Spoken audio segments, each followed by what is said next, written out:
Hola, en este video vamos a continuar con las estructuras iterativas. Entonces ya vamos a iniciar con la estructura for. Vamos a adentrarnos un poquito más en esta estructura y vemos que la estructura for se emplea comúnmente cuando la condición de parada del algoritmo está relacionada directamente con la variable de control.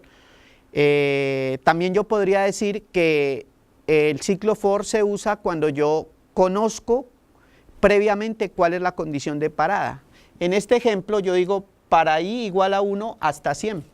Entonces yo sé que el algoritmo va a parar cuando la i llegue a 100. ¿Y por qué la i? Porque la i va a ser la variable de control.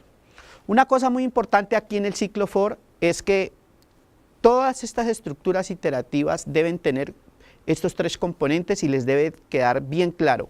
Primero, les debe quedar claro que una estructura iterativa debe tener una variable de control.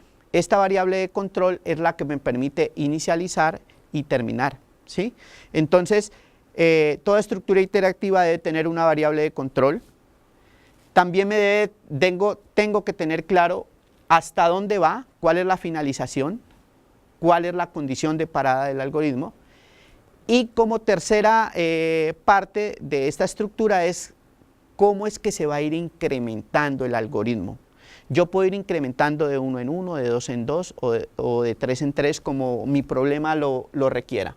Entonces miren que aquí en esta parte yo tengo esos tres componentes. Tengo la i igual a 1, que es el inicio, tengo la condición de parada, que es hasta 100, y le digo que la i se incremente de 1 en 1.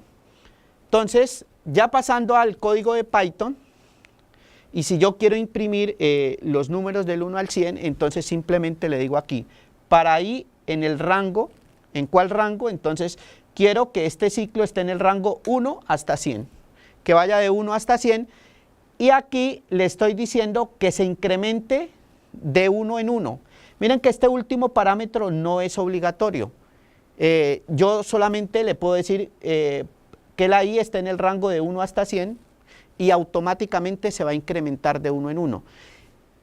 Si yo quiero incrementar en otro valor de 2 en 2 o de 2 en 3, sí le coloco el último parámetro. Entonces, miren que esta estructura iterativa es muy sencilla porque yo simplemente le estoy diciendo, repita esto n veces. Entonces, empieza en 1, vaya hasta 100 y se incrementa de 1 en 1. Y lo que está aquí adentro de este ciclo, miren, recordemos que hay que respetar aquí esta indentación. Entonces, todo lo que esté dentro de este ciclo es lo que se va a repetir 100 veces. Entonces, ¿qué es lo que voy a repetir aquí 100 veces? Imprimir i. Y entonces, cuando arranque el algoritmo, i va a arrancar en 1. Como esta condición es verdadera, porque todavía no ha llegado a 100, entonces va a imprimir 1. Luego se incrementa i va a pasar a 2, luego va a imprimir 2, luego va a imprimir 3, hasta que llegue a 100. Cuando llegue a 100, entonces ya cumple la condición de parada y ya el algoritmo termina. Entonces, para recordar, un ciclo for siempre debe especificar tres partes. El inicio, es decir, la variable i me debe decir en qué valor voy a iniciar. Puedo iniciar en 0, en 1, en cualquier valor. Tengo que tener una condición de prueba, que es la que me va a permitir continuar el ciclo o parar. Y también tengo que tener una forma de ir incrementando el algoritmo. Entonces aquí yo le puedo decir para i en este rango que empiece en 0 y vaya hasta n. Yo tengo que conocer n, quién es n. En los ejemplos anteriores era 100, pero no siempre va a ser 100. Y entonces aquí en este caso el inicio es 0, n es el valor en el cual yo voy a parar, o sea que la condición de parada del algoritmo siempre va a ser cuando la variable i llegue a n. Y la forma de incrementar en este caso es de 1 en 1. En este ejemplo de acá, lo que vemos es lo mismo, arrancamos en 0, vamos a ir hasta n, pero acá no vamos a ir incrementando de 1 en 1, sino que lo vamos a hacer de 2 en 2.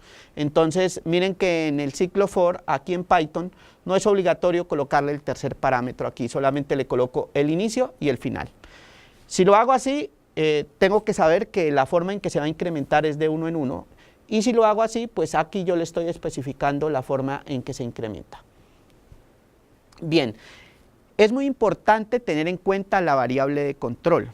Es ahí, la variable i a la que hacíamos referencia anteriormente. Entonces, la variable de control es la variable que se utiliza para contar la cantidad de iteraciones realizadas y es usada en la condición que determinará el límite de repeticiones a realizar. O sea, es muy importante tener una variable de control. La variable i es la que me permite iniciar el ciclo y también terminarlo.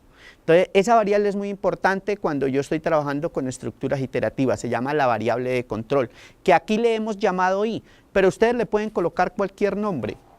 Entonces, aquí en este ejemplo, la i, miren, en este caso la i arrancó en 0, pero yo la puedo iniciar de otra forma. Yo le puedo decir que, o en otro algoritmo puedo decir que mi variable de control es k y que ese k no lo arranco en 0, sino en m, por ejemplo, o le puedo decir que j arrancó en 1. ¿Sí? Entonces, es muy importante siempre tener en cuenta la variable de control. Esta variable de control me permite iniciar el algoritmo y también terminarlo. Me permite controlar cuál es el flujo del ciclo iterativo. Acá, en este ejemplo, tengo una función, recordemos el tema que ya vimos anteriormente de funciones, tengo una función que se llama muestra algo, ¿sí? Y en esta función, yo digo aquí, entonces, para i en el rango 0,20, es decir, este ciclo va a empezar en 0 y va a ir hasta 20, y lo que me dice aquí es, si i módulo 2 es igual a 0, entonces imprima el valor de i, es i.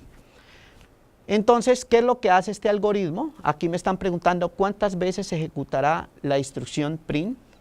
Entonces, recordemos que él va a evaluar esto 20 veces, va a pasar por aquí, ¿cierto? Pero cada vez que me está diciendo aquí que si i es par, porque esta operación módulo lo que me está mostrando o lo que me muestra es el residuo. Entonces, cuando yo hago una división, si el residuo al dividir dos enteros, si el residuo es 0, es porque ese número es par. Entonces, ¿cuántas veces se repetirá esta instrucción? Pues se repetirá 10 veces, porque ¿cuántos números pares hay entre el 0 y el 20? Pues hay 10 números pares.